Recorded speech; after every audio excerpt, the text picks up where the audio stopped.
My name is Emma Johnson, and on the night I turned 59, the room where my life would split in two was the private dining room behind the velvet curtain.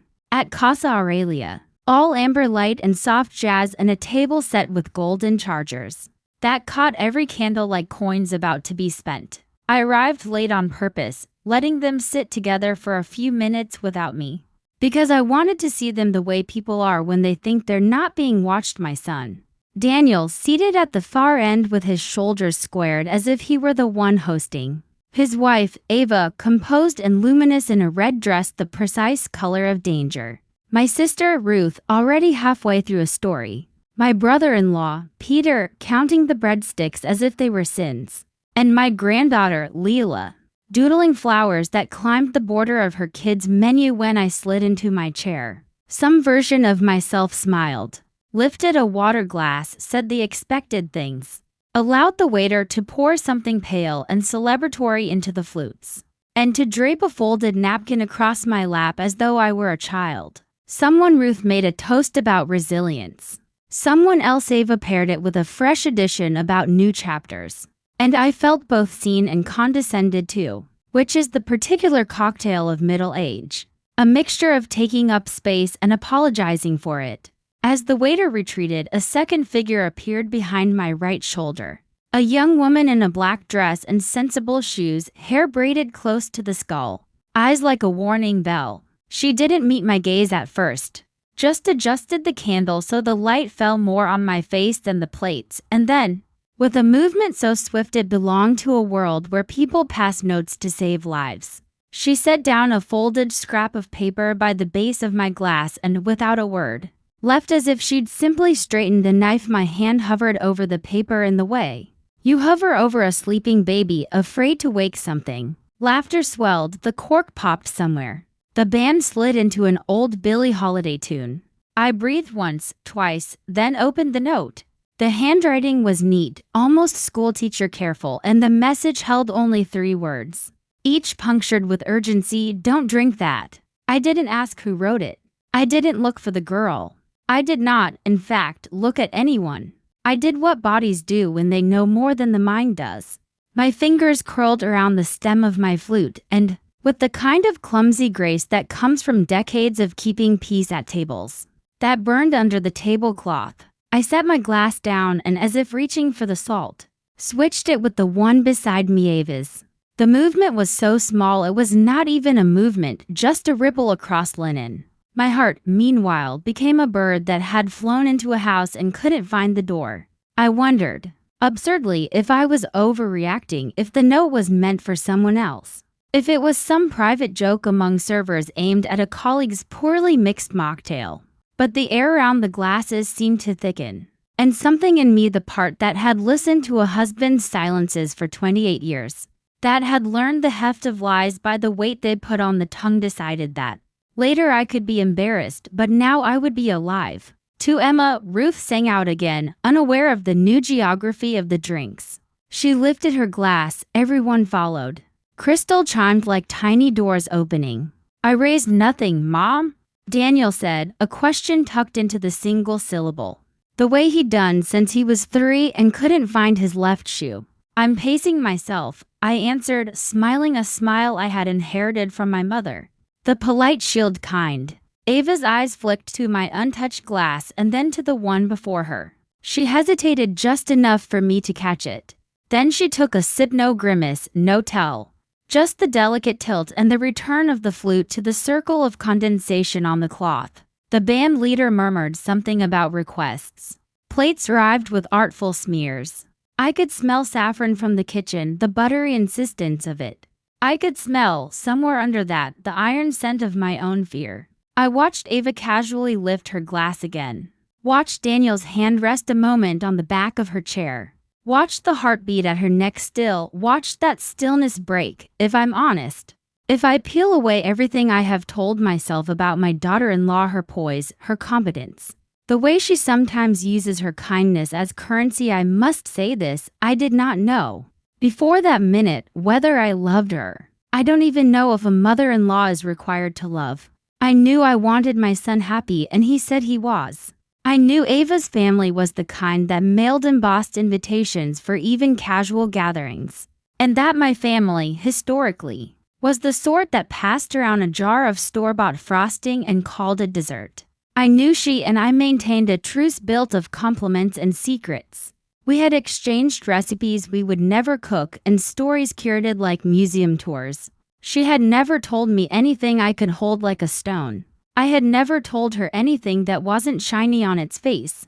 And yet, when her fingers loosened around the stem and when I saw the ripple go through her once, twice, like a shudder from some far train, something inside me reached with the oldest reflex I own, the one that says, "Protect the child, even if she is grown and not yours." "Are you all right?" I asked, already rising. She began, and then her voice went sideways. She dabbed at her lips with the corner of her napkin as though decorum might fix what was wrong. "Ava," Daniel said, the question now a shout he still tried to keep polite. "I'm fine," she insisted, and then she wasn't. The room's edges drew closer the way walls do in a dream. I could hear a plate crack softly as someone set it down to hard. The young waitress, the one who had left the note, appeared from nowhere, her eyes on me, not on Ava. "We should step outside," she said, to no one in particular and to me in particular. "We should get some air." "She needs water," Ruth announced, as if one could drown fire with a teaspoon.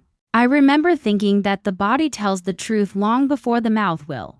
Ava's pupils were too wide, her skin too pale under the perfect foundation, the pulse at her throat a skittering animal. She pressed a hand to her stomach, eyes blown. The musician's trumpet wilted mid-phrase. And then the world rearranged itself around a sound I had heard only once before, when Daniel was 8 and fell from the fence and bit his tongue through a human cry.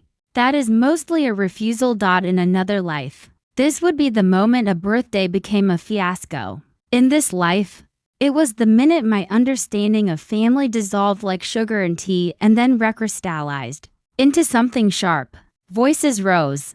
A manager appeared with the managerial smile that apologizes in advance. Someone called for an ambulance. Ava's chair scraped. She stood, or tried to, and then sank back down. Daniel took her hand and said her name over and over, as if he were tying it to her wrist to keep her from drifting. She began to tremble, then to sweat. Leela, wide-eyed, asked if Auntie Ava was seasick. I told her to help me fold paper napkins into boats.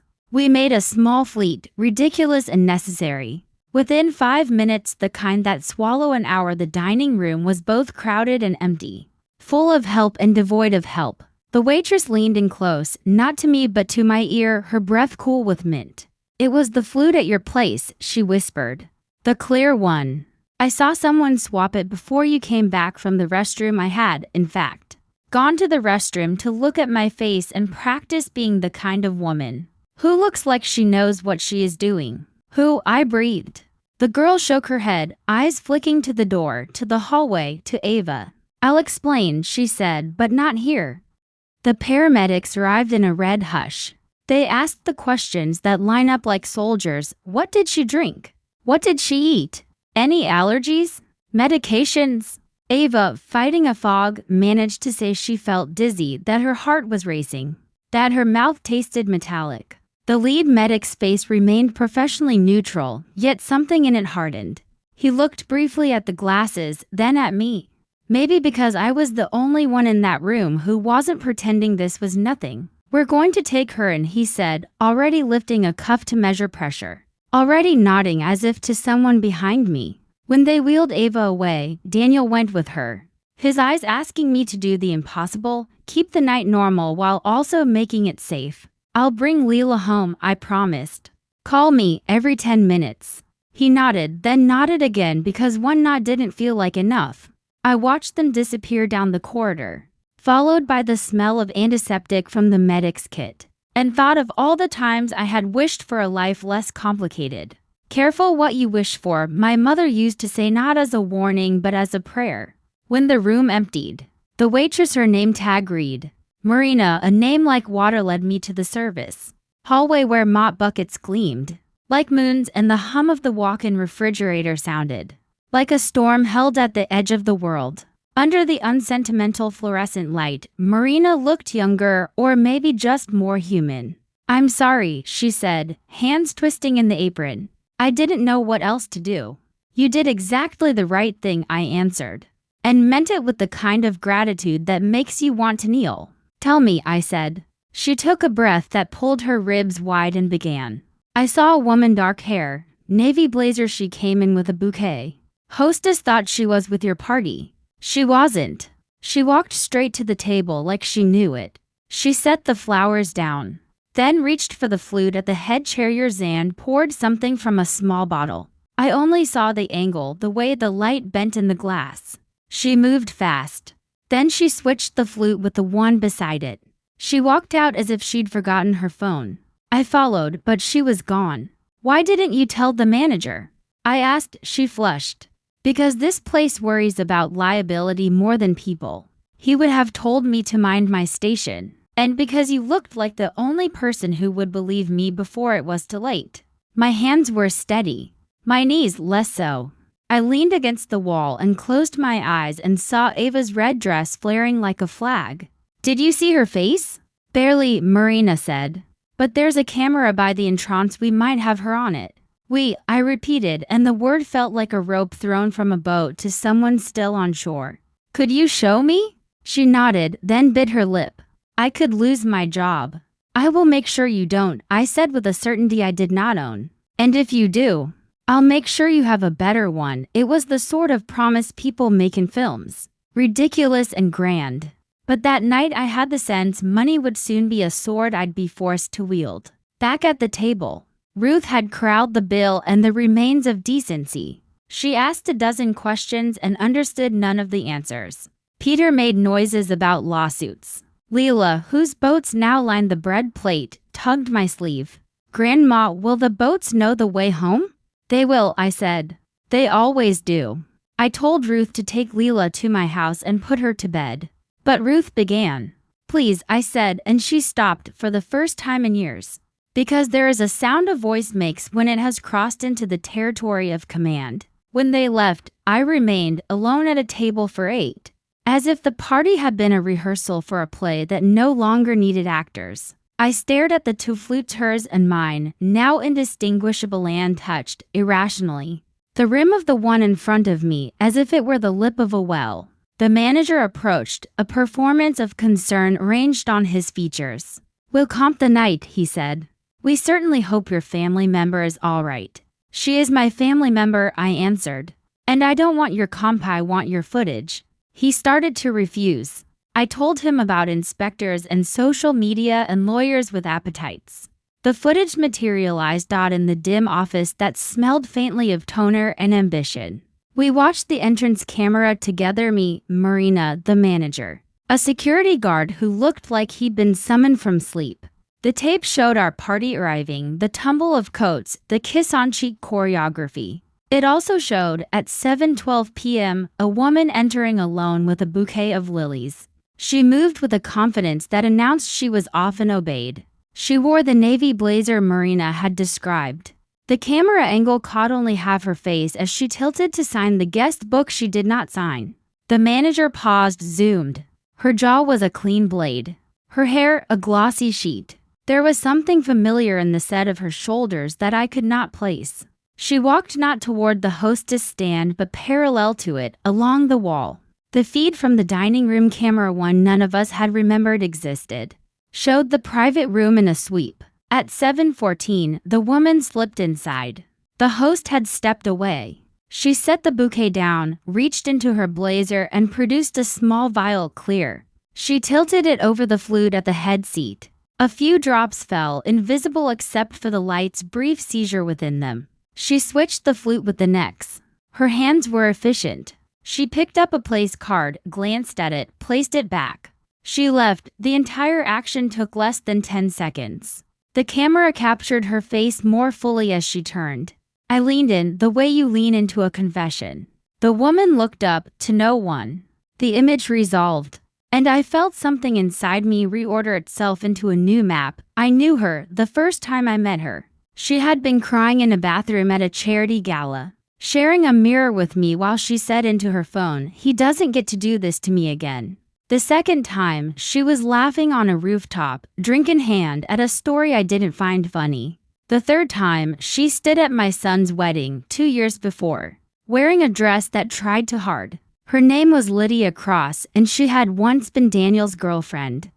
I did not say her name out loud. The manager and the guard were already talking in a language of forms and liabilities.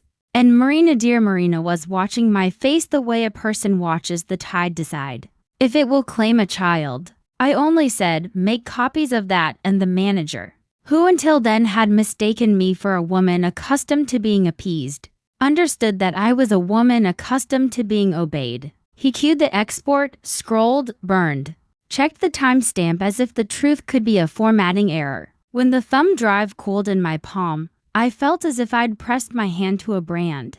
"Are you going to the police?" he asked, both curious and afraid of whatever answer I might give. "I'm going to my son," I said. Outside, the night had the shiny wetness of fruit. I called Daniel as I walked, the phone already ringing in my ear before it was out of my bag. He answered on the first breath. "She's stable," he said, as if he had been rehearsing only horrible words and this one had surprised him. "They're running tests. They think it was something, not food, not alcohol." "What hospital?"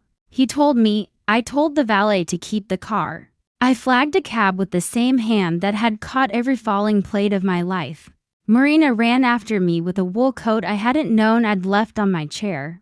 "You'll call me?" she asked, half a question, half a plea. "I will," I said.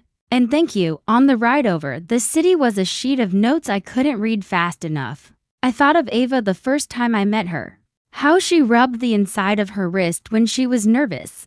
A small polish you'd miss if you weren't looking. I thought of Lydia at Daniel's graduation. She had stood 2 rows behind me, clapping with a hunger that wasn't for the ceremony. I thought of the note, "Don't drink that," and how I had reached for the glass with the certainty of a mother pulling a child from a road, and how the road had moved up by the time I reached the emergency department. The lobby was a mess of soft chairs and hard truths. Daniel was at the desk, his hair pushed back with the same impatient hand I'd swatted away when he was 16, and it made him look like a boy playing at nonchalance. He saw me and turned, relief and accusation warring in his eyes. "Mom," he said. It was like she dropped out of herself. I put my arms around him. "I have learned in this life that reassurance is not a speech. It is a weight. She'll come back into herself," I told him. "Did they say what it was?" He shook his head. "They think some kind of agent D, a sedative? Something that works fast. They're doing talks." "Where's Leela?" he asked suddenly, panic revisiting him in a new suit. "With Ruth," I said. "Asleep, I hope." He nodded, and the small muscles around his mouth loosened for a second, then tightened again. "Why would anyone at your birthday?" "Because it was my birthday," I said quietly. "And then, because the room said Johnson on the door." He looked at me, trying to understand. I had always hated the moment in stories when the mother says, "You're not going to like what I'm about to tell you," and then tells it anyway. But I was a woman in a hospital, and my daughter-in-law might have been killed. And my son was already drowning. And it seemed cruel not to hand him the one piece of debris big enough to hold on to. "I switched the glasses," I said. There, in the fluorescent honesty of the waiting room, the words were the color of emergency orange. Daniel blinked. "What?" "I found a note. From a waitress. It said not to drink." I didn't know which glass was. I switched mine with Ava's. His face reshaped itself into something I hadn't seen since he was little. A rawness that did not blame, only tried to understand the world quickly enough to keep the people he loved alive. "So they were aiming for you," he said first. "Because I am his mother," and the mind draws lines to the familiar. Then, a beat later, as the shape of the act unfolded in his head, "Or for her." "They were aiming for her," I said, and pulled the thumb drive from my pocket like a magician pulling out a dove that has no intention of flying. "I have footage." A woman came in before we sat down. She dosed the flute at my place and then moved it to the next setting. "Ava's who?" he asked, and his voice was steady now. "The lake that forms after a dam breaks." "Lydia," I said. He said nothing, And then he laughed, a single flat sound that was not mirth. Of course, a nurse called his name then. And we followed her down a corridor that smelled like lemon and second chances. Ava was in a curtained bay, a pulse monitor counting faithfully.